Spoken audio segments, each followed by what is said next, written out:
Welcome to Farming for Health, where Farmer Lee Jones and I talk with leaders in food, farming, and health and wellness to spread knowledge and inspire a plant-forward future, starting now.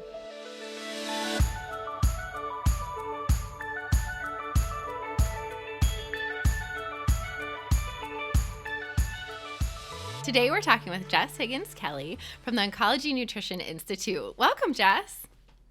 Hi, Amy. Thank you so much for having me. I'm so excited to talk. Yes, thank you for being here. Thank you for being one of our first interviewees, too. I think there couldn't be a better person to be the first, so thank you. Thank you. Well, thanks for putting me up to bat first, and we'll learn as we go. That's right. So, first, I just wanted to start with kind of telling our audience more about yourself and how you got interested in oncology nutrition. Sure. So my background, I graduated as a master nutrition therapist in 2010 from the Nutrition Therapy Institute in Denver.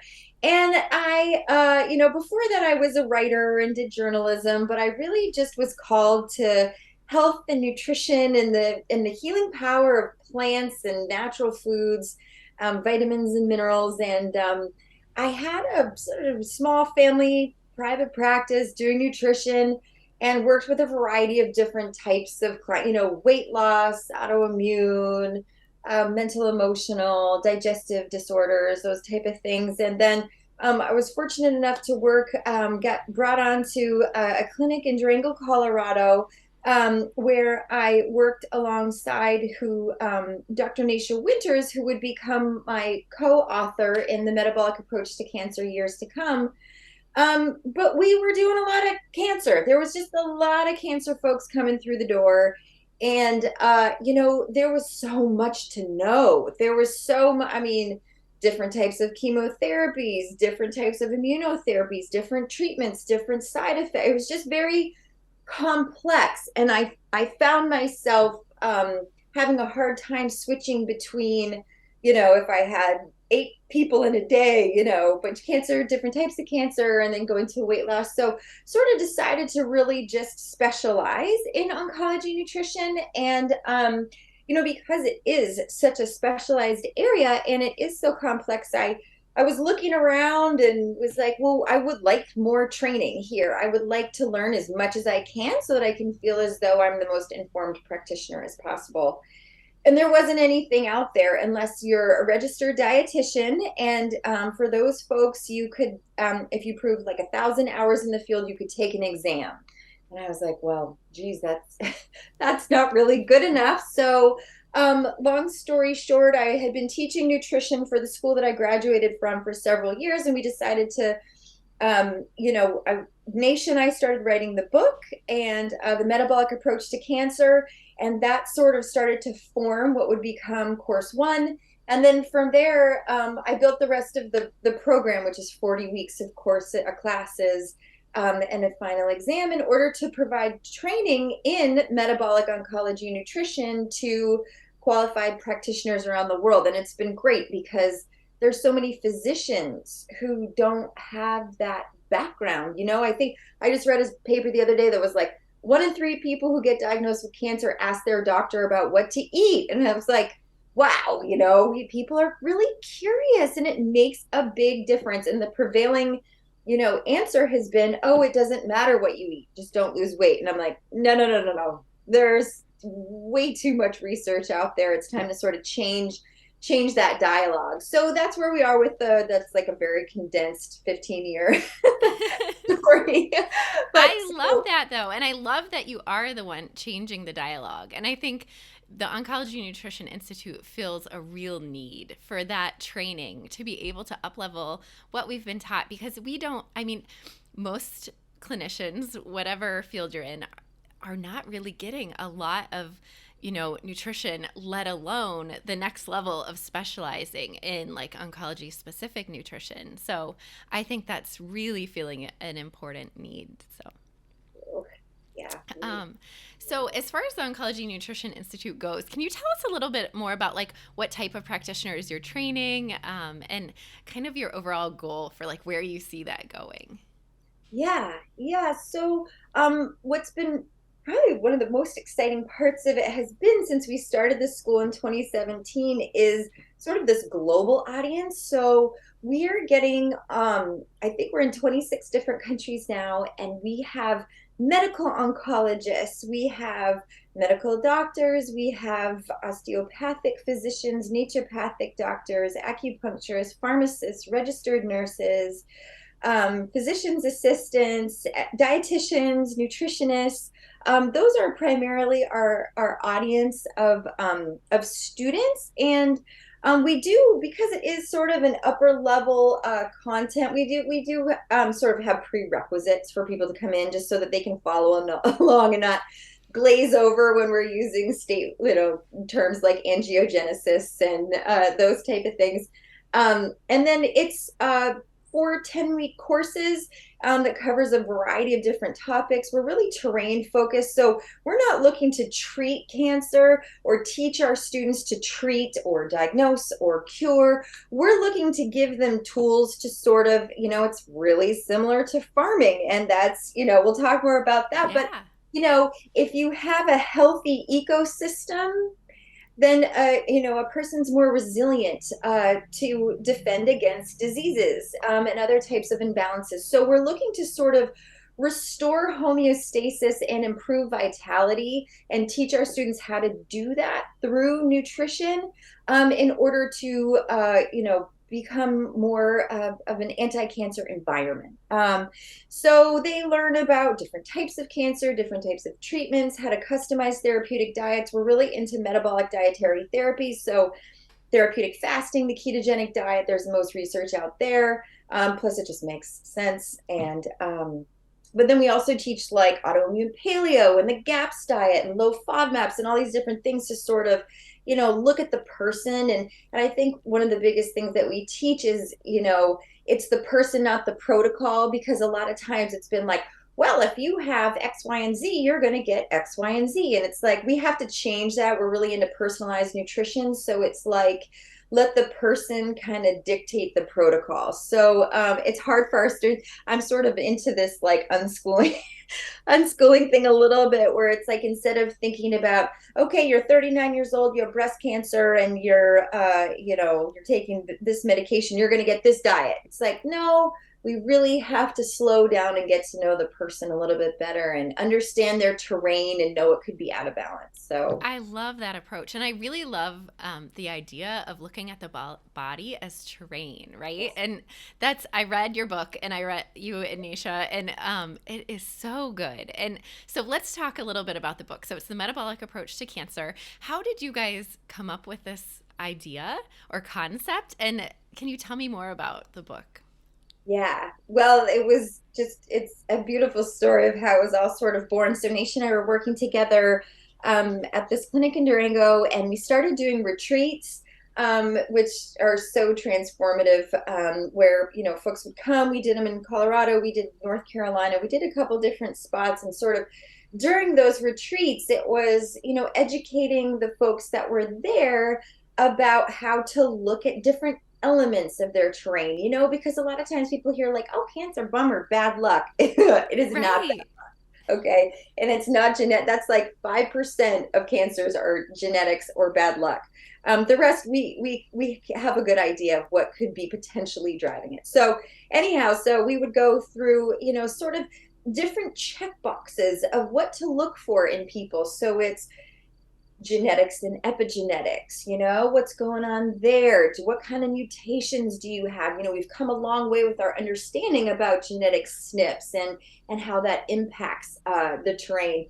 Epigenetics, family history, looking at blood sugar balance and metabolic health. A huge driver of cancer today is metabolic inflexibility. So people who are overweight, or they have a metabolic syndrome, or these type of things. So balancing blood sugar, immune function, hormone balance, and all those kind of concepts sort of trickled out into what we came up with as the Terrain 10. So the book is sort of and then my background's in journalism. I have a BA in journalism, and so it was kind of worked great because I wrote the book. Nisha provided some her background articles and big boxes folders and stuff. So I kind of wrote it, and then she's been out there marketing and promoting and telling people about it. It's been great. And we in chapter 2, there's a little quiz in there, a terrain quiz. So you can go to the Oncology Nutrition Institute website and just take the free quiz. I was like, let's have a Cosmo quiz in there just so people can start to like get to know themselves, because it's amazing how we're really can be a little bit out of touch about what we're doing in our lives and our day-to-day life that could be, impacting our terrain, because the body's pretty resilient. So anyway, the book was published in 2017, and it's been translated, I think, into 8 different languages, and sold over 50,000 copies, and it's been great. So it's really helped a lot of people, and that's been really rewarding, that it's been able to, get that's amazing. And I want to underscore, you said 5 to 10% of cancers are caused by genetics, and 95% diet and lifestyle. Yeah, which is incredible. And so when it comes to diet and lifestyle, obviously I'm passionate about vegetables, being here at the Chef's Garden. So, how much of cancer, is it all cancers can be affected or like impacted by dietary change? Or are there certain cancers that have more or less impact?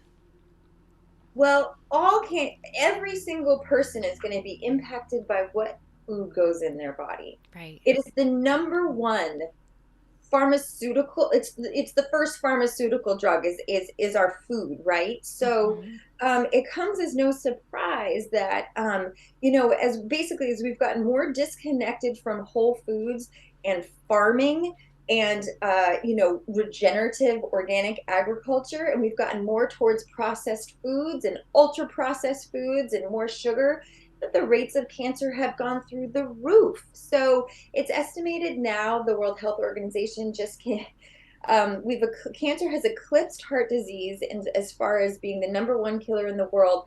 And 50% of people will get diagnosed in their lifetime. I mean, it's just crazy. And so I'll tell you what we've been hearing is people being like, oh, I have this new rare type of cancer. I have this, and it's like, no.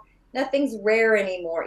Cancer is a collection of over 200 different imbalances. It's not actually one specific disease. And all types of cancer will respond to dietary change. And whether that just be from quality of life. So, we're aiming to improve digestion, improve energy, improve sleep. If you can improve all those things with how you're feeling, someone's response to treatment is going to improve. Their whole outlook on life is going to improve. So there's certainly all cancers will benefit from dietary therapies. I will say that I have a personal connection to brain cancer. I lost my dad to GBM, glioblastoma multiforme, actually while I was writing the book. And that is what really got me interested in ketogenic dietary therapies, because the brain is such a heavy consumer of glucose. And so we know that cancer cells upregulate how much sugar they use to consume. And so that's where I really started seeing some impact, in not only in my dad from doing the ketogenic diet, but, our whole client population when they did make changes, what we saw. And vegetables are, every single anti-cancer diet across the board. I don't, if you're whatever dietary therapy you hear out there, the kind of the prevailing, connection between all of them is to eat more vegetables. You cannot go wrong. There is no question that eating more vegetables is going to be one of the number one things that people can do to prevent and help to support their journey through cancer.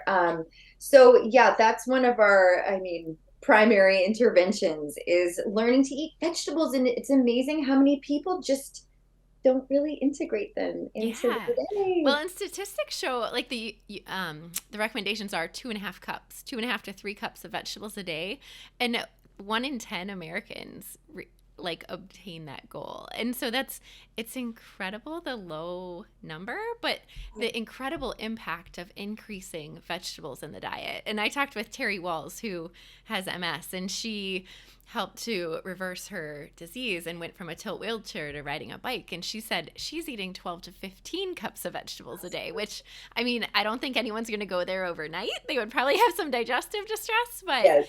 I think, you know, it's incredible the impact of increasing vegetables and just all of the different phytonutrients, minerals, vitamins, fiber, you know, all of the things to help with detox and so forth. Are there any favorite like go-to vegetables when someone's dealing with cancer that you kind of like steer them towards, or do you say all vegetables? No, there's definitely, so what we teach is breaking vegetables into different families, because different vegetable families have been shown to have different anti-cancer effects. So for example, the cruciferous family of vegetables is wonderful for people with say hormone related cancers, breast cancer, prostate cancer, because they contain compounds like indole 3 carbinol and different sulfur compounds that are really helpful. So um, broccoli. And it's so easy and it's so simple, and it's just amazing how many people don't eat broccoli. And broccoli also contains chromium, and chromium, it's one of the richest sources, and chromium is very involved in how the body responds to blood sugar, to increase blood sugar. It's considered chromium is also called a glucose tolerance factor. So it's just, if you can get broccoli on the plate, is that's and I say that with kids too, because if you don't put it on their plate, how are they going to know to eat it? So it's we have to start with our cancer prevention approach needs to start with pediatrics. And so broccoli, and kids, they love it. If you just whatever you got to do, a little olive oil, if you got to sprinkle a little goat cheese, whatever you got to do, a little salt, dressing, whatever it takes.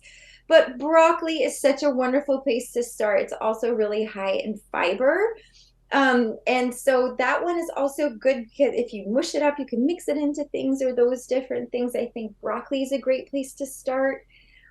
Kale is a wonderful vegetable to add, because it's high in fiber, it's high in vitamin K, it's high in folate, which is really important for methylation processes. I mean, I could go on about every vegetable, but so we sort of break them down into the cruciferous vegetable family is really important. The allium family is very important. So garlic, onions, shallots, chives, those type of things, those are going to have really powerful immune effects that are wonderful. The mushroom family, sea vegetables, dark leafy greens are really important.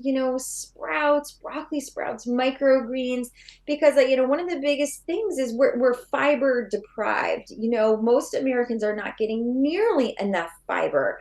So I think the recommendation for adults is even low. It's like 25 grams or something like that. We want people to be getting closer to 35, 40 grams. And what's interesting is that the literature is showing, so fiber really helps to regulate the microbiome.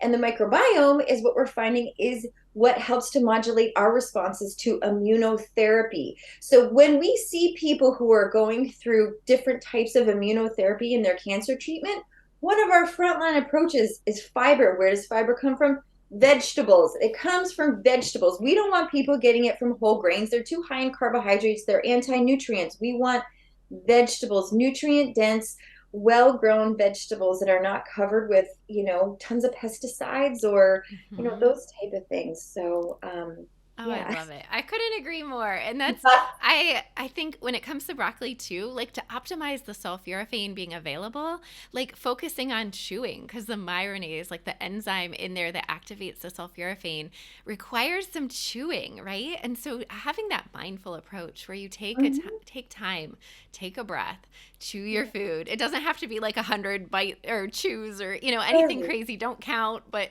just take time to chew and taste your food and make sure not to overcook it, right? And oftentimes I think we all have those horrible memories of being a child with like this overcooked, like brownish green broccoli that looks terrible. Like a light steam or raw are awesome ways. And then like you said, putting some fat on it. And that's an amazing way to help absorb some of those fat soluble nutrients as well. And I know people are scared of salt, but a little bit of salt can go a long way in increasing the flavor and just making it more enjoyable. Absolutely. Absolutely. And I feel like once you master a couple vegetables and get them integrated into parts, like it's not like once a week. It's like every day. Yeah.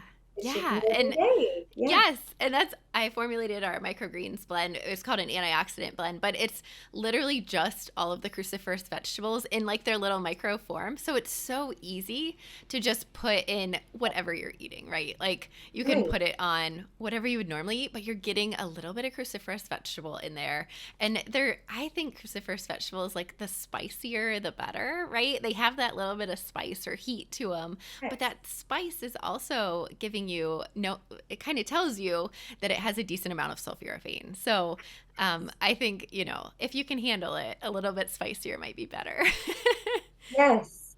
Oh, I couldn't agree more. And I think, as people start transitioning to getting sort of like, say, microgreens into their diet, and we want them Hmm. to be eating them every day.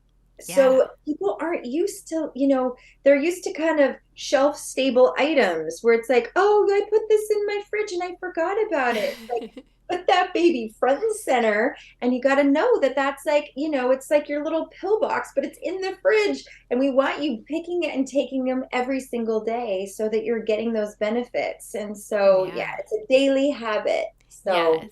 Oh, I yeah. love that. I think it's so impactful to have that front and center and have it be built into just like, this is how I do it, like having diversity in the diet, I think is really important too. And so not getting into that rut, but also being able to add them in every single day and getting all those colors. And I'm so glad you brought up fiber because I always say like fiber is not sexy, right? Like I it's like know. like everyone talks about phytonutrients and vitamins and minerals, but Mhm. fiber is kind of the forgotten, like most important part, really, when it comes to gut microbiome health and digestion and like detox. Being able to move and eliminate toxins and metabolic byproducts is like huge, especially with those Well, hormone cancers, hormone related cancers. absolutely. And it's funny if you follow the policies, government food policies, for years we heard high fiber, high fiber. Well, that's switched to whole grain. And Mm. so now the messaging that people hear and what they see on cereal boxes and all this stuff is high in whole grain. Well, that's so deceptive. That's not where we want to be getting our fiber from. So we need to go back. I know it's true. Fiber is not sexy. It's like think about, yeah, it's just funny, but it's true. And it needs to be a focus back in when we're talking to people about nutrition therapy. It's fiber is first. So fiber is like the number one thing for us to focus on. And I think that people are, I did a talk recently and I was talking about fiber, and all these people email and they're like, thank you. I kind of forgot, the Right. forgotten fibers. And it's just, we think about how much, our ancestors used to eat. Right now we have wild black raspberries growing all over the farm, and just those little tiny seeds and some of these little Hmm.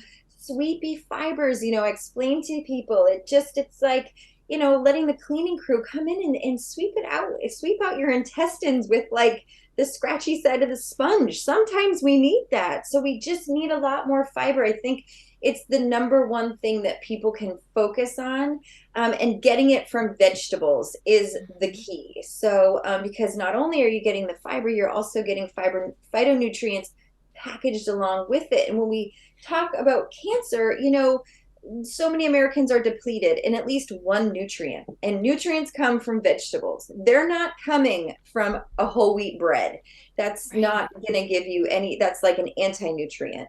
So, yeah, fiber first. I should make bumper stickers. Yeah, right? I know. We need some t-shirts, bumper stickers, like all of it.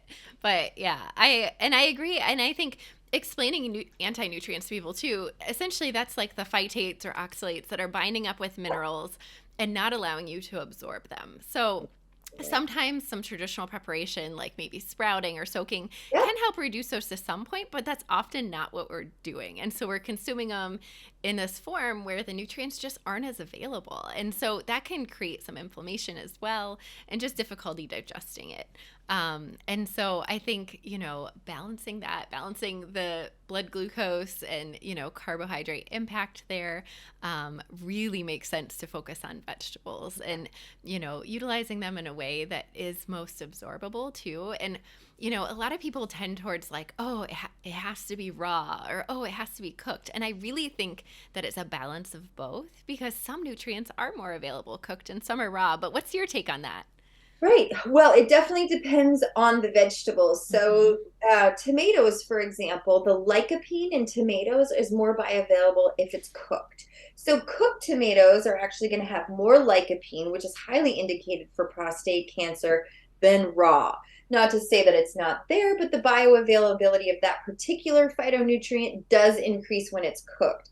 Same with spinach. So spinach, when it's cooked, sort of increases a little bit more of that calcium content and reduces some of the anti-nutrients. So some things better cooked, some Mm-hmm. things better raw. So it really does depend. I mean, I think in the world of nutrition, we've been speaking in such broad strokes, and that's where we need to start coming back in and just let's break down broccoli. Let's break down tomatoes. Let's break it down and kind of get to know each one. That's what we teach in the program. But instead of being like, all vegetables should be cooked, all should be raw. And, Right.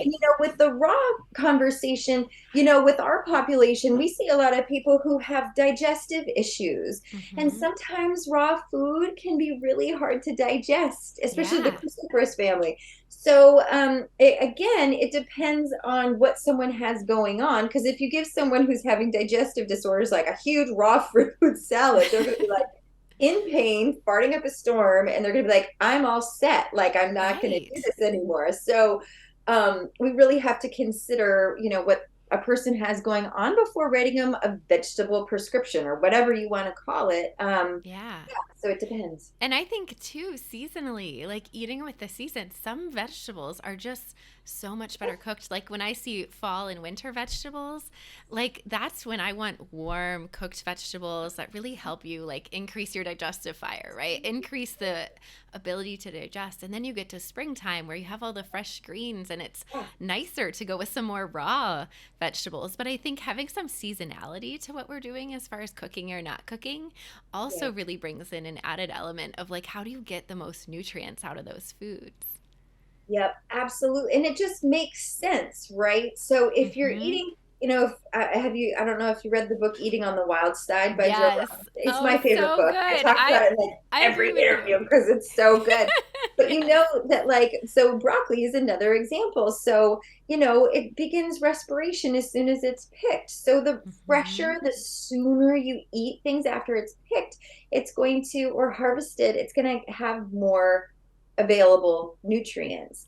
And Yeah. so it is really interesting with the season. And, these ancient forms of medicine, traditional Chinese medicine, Ayurveda, these medicines that have been around for thousands and thousands of years, one of their primary focuses were seasonal eating. And it makes sense because it corresponds with the seasons. So root vegetables, you think about it, I took a picture of my garden in the winter. There's nothing there. We harvest those root vegetables in the fall. If they can stay through the winter, wonderful. In the spring, when our liver's waking up and our body's coming out, we've been eating heavier foods. Those spring bitter greens that are often the ingredients in a Swedish bitters formula. That's what our body needs. So when we're retuning in, and that's a big focus of the book in the program is you know getting back in touch with biorhythms.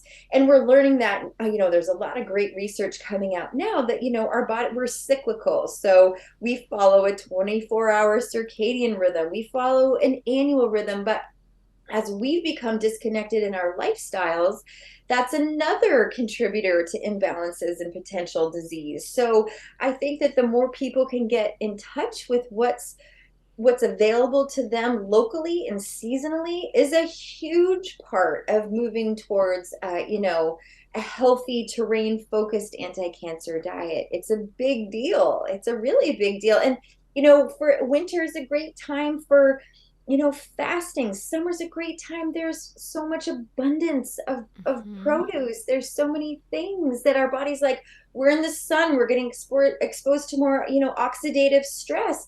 let's be eating more antioxidant rich foods. It just makes so much sense. So Yeah, I love like that innate wisdom that we have. Like when you do eat with the seasons and tune into your like environment, like how much wisdom there is built into plants and yeah. how it really supports us in so many ways. So, one of the other things I want to talk to you about is back when I worked in nutrition, I was on the cancer floor sometimes, and I would see people doing all sorts of different things, anywhere from, all juice fast to tons of supplements to like just straight eating hospital food, which we know can have its own issues, right? And so I wanted to ask you, what's your opinion on that? And then also, what do you see as like current trends as far as what sort of things are going on right now, or what's popular in patients with cancer? Well, I think that, unfortunately for the patient, there's a lot of information out there about all sorts of different diets to try. Mm-hmm. There's great books out there from, success stories from particular individuals that may have tried one dietary approach that worked for them, and then people think it's going to work for them. So there's just a lot of confusion, and it makes it hard. And especially when someone gets diagnosed and they ask their doctor and the doctor says it doesn't matter, then, Right. people are like, well, I guess either it doesn't matter, but I want to do something. Everyone want like for them, well, 30%, if not more, have that intrinsic, like, I know I could be doing something to improve my health. And immediately people go to nutrition. I mean, it's Mm-hmm. so cool. So, um, there's just a lot of information out there about trying different types of dietary therapies. And so I think people get on board with the juicing thing. And I have to tell you, I have literally carried people into their cars because they could not, they were so depleted from drinking juice. No human in history has ever evolved and survived living on juice. Juice is straight glucose. It's not a great idea to only do that, especially when your body is requiring a lot of protein in order Mm-hmm. to rebuild muscle. So some of these dietary therapies can actually be dangerous. So I think it's really important that part of the standard of care is nutrient testing, and that's what we're really educating our physicians to do, is so that we can see, because if the body is made up of nutrients, which is why, when you get a blood test, you're going to see iron and you're going to see magnesium and you're going to see potassium and you're going to see protein. We are made of nutrients. That's what metabolism is. And so I think we haven't gotten into conventional medicine institutions yet. We haven't gotten into hospitals yet. I think that that's the trend. And that's sort of our mission at the school, is to get it coming sort of from the top down. It's like, when you're sitting in the hospital and, I'm sitting there, my dad's in brain surgery, and someone's walking around the hospital with a tray of cookies at 6 o'clock in the morning. I'm sorry, but I'm going to get upset. Like, this is just, Right. come on, give me a break. We know that that's poison, and you're going to serve that in a hospital. Hospitals need to change. And we're seeing a lot more openness. And so, since I started 15 years ago, when it was like oncologists were like, you don't know what you're talking about, there's no research out there, we're getting a lot more, open-mindedness. So if we could see, eh, when I've done trainings in hospitals, it's hard because you're looking for the food service folks, what they can afford, which hospital foods, like school food, it's a lot of times really, really sub quality. If we could get, farms like yours to start funneling good food into these hospitals so that translates onto the plate for these patients, that's what I see. That's what I would like to have as a vision. That hospitals shouldn't be serving poison. I mean, Right. come on, serve people some food that's actually going to support them, and team up with farms and gardeners and, people that are doing great things in the agriculture world. And that's where we're going to see the intersection between agriculture and healthcare. And that's when I think we're going to see the shift in disease outcome. I mean, that's just that, I think that Mm-hmm. that's the wave of the future. And I think a lot more people are waking up to that, especially, we have a lot of students who are physicians, but they also have their own cancer process. And it's like, okay, well, now I'm starting to wake up, and just sort of Hmm. open my mind a little bit to what I haven't learned instead of just closing it off. So, I love that you bring that up because one of my biggest pet peeves is, you see it all over the place. Like even Mark Hyman, I think it was like last year, was in the hospital for something and posted his hospital tray on Instagram, and people were going crazy. But it was so typical. It was a typical hospital tray of a whole right. bunch of processed food. I know at one of the hospitals I worked, they still had margarine on the tray, and it was like, this is a hospital with margarine on the tray. And so I think it's really interesting that Mhm. our food in the place where people come for care Right. is so behind, and isn't nourishing, right? It's like kind of the opposite of that at this point. So Right. I really think it needs to, like, we need to walk our talk and be able to not only help people understand how to nourish their bodies and how to use food as medicine, but then to actually show that in our institutions. And I think that's really a big step. And that's what we hope to be able to do, is partner with hospitals and insurers and other people who really want to take that and move forward. One, I know we've talked about a lot of different things, but if someone was just newly diagnosed with cancer, what's like one piece of advice you would say? Like, where do you even start? Hmm. Okay, I'll try to stick with just one. Well, I think, okay, first, number one is to stop and take a deep breath, Yeah. because people get diagnosed and then one day, and then the doctor says, well, we want you in surgery tomorrow. So everyone just needs to slow down and realize that most cancer processes take 15 to 20 years to develop. So people just need to take a breath and get their wits about them before they make treatment decisions.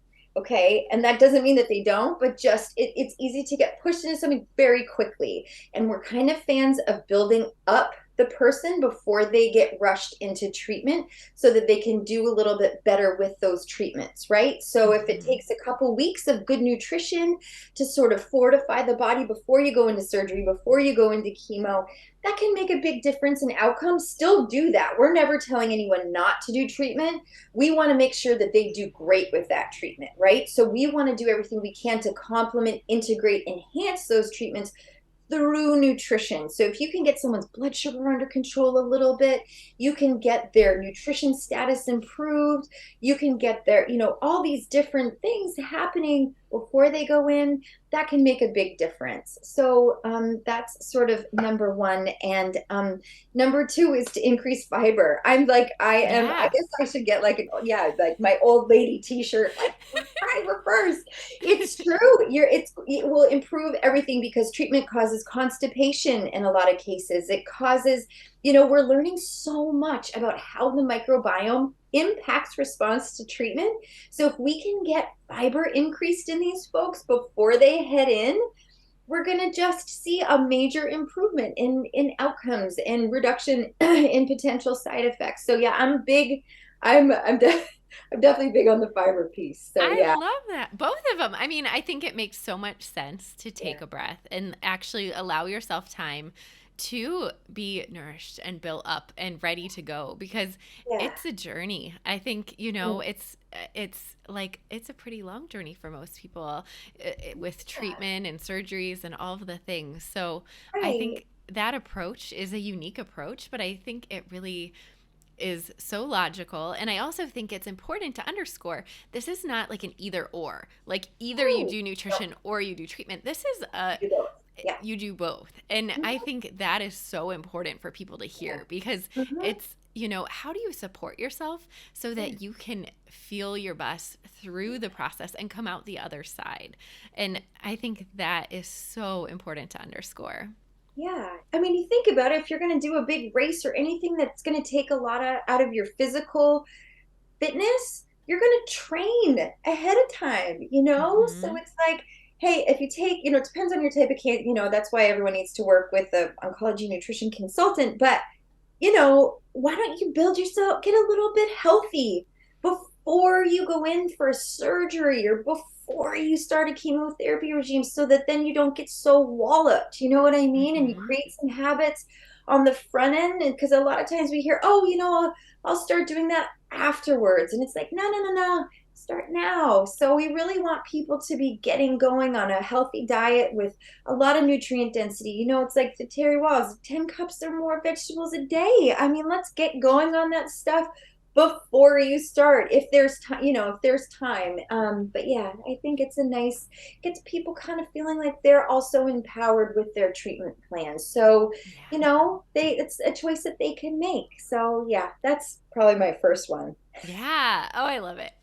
Okay, so I know you recently moved to a farm, and I want to hear about your experience now with living on a farm and what you're growing and maybe what a couple of your favorites are.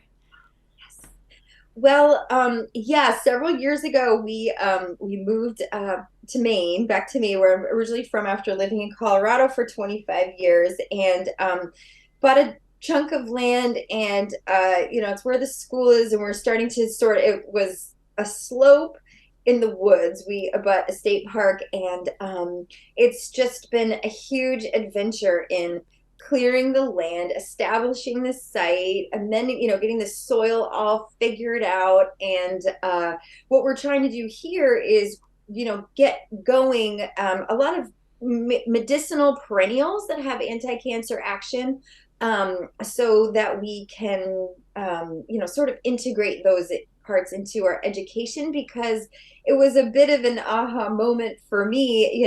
I've spent years talking to people about genetic pathways and biochemistry and all these other things. And then it was like, our first summer here, it was like, I gotta call my garden guru and be like, how do I harvest this kale? Like, do I do it from the ground up? And I was like, I'm a failure as a nutritionist. Like, if I don't know how, it's like there's this disconnect. It's like, Hmm. here I am telling people about nutrition and eat all this stuff. Well, if we can't start that health conversation, starts with the soil, it starts with what's growing, it starts from the ground up, because a tomato is not a tomato. The black cherry tomatoes that we're growing here compared to a beefsteak tomato at the grocery store is going to have a very different nutrient profile. And so that's sort of been the fun part, is just learning, and then learning about the pests and thinking about cancer as an ecological disease. Of there's some theories coming out about that. And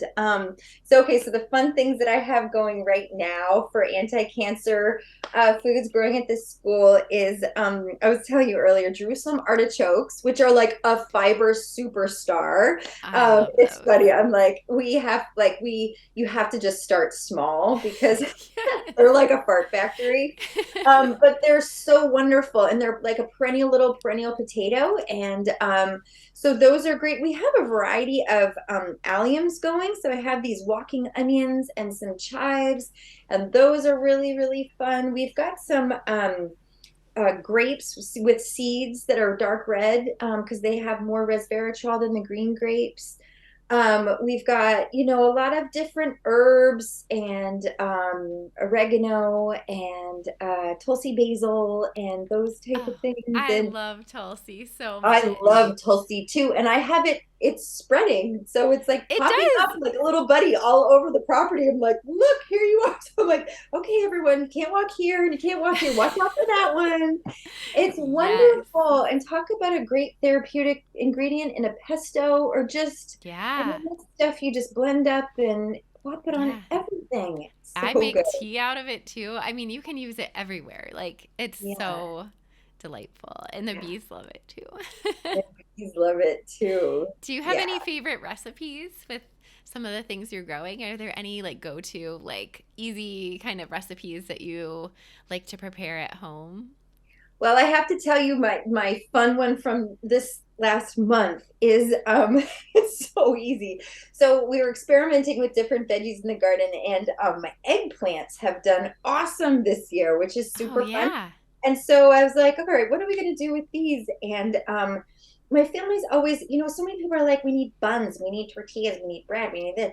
So I've just been slicing up the eggplant into thin slices, don't put anything on it, roasting it for like 20 minutes, and using it as a hamburger bun. Oh, It's perfect. awesome. The texture is great. It's soft. It goes squishy after, like, if you leave it for a couple days, but just for in the moment to have that as a burger bun or as like making a Oh, sandwich, yeah. What a great incredible, way to use eggplant. That's especially right? if you grow eggplant, you know that sometimes you end up with an abundance of Yeah, eggplant and you're kind of like, totally. what else can I make, right? And so That was really, buns really nice. are amazing. Yeah, Good burger buns.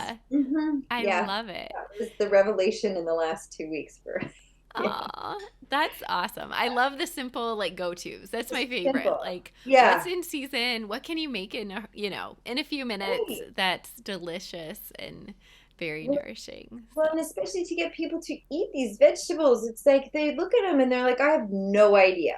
And I don't Yeah. want to do anything that time consuming, that complex.